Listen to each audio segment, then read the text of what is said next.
కళ్ళారా చూద్దాం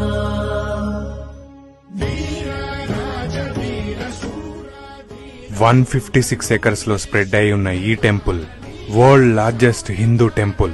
81 ఆలయాలు, 39 మండపాలు, 21 గోపురాలు, 7 ప్రాకారాలు కలిగిన ఈ ఆలయాన్ని చోళులు, పాండ్యులు, హోయసల, విజయనగర సామ్రాజ్య రాజులు కలిసి తరాలు పాటు నిర్మించారు.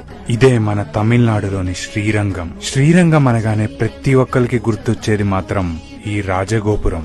ఇది నిజంగా గోపురాలకే రాజు. 13 అంతస్తులు, 236 అడుగుల ఎత్తుతో ఉన్న ఈ గోపురం ఏషియాలోనే అతిపెద్ద గోపురం. అయితే ఇది నిర్మించటానికి దాదాపు 400 ఏళ్లు పట్టింది.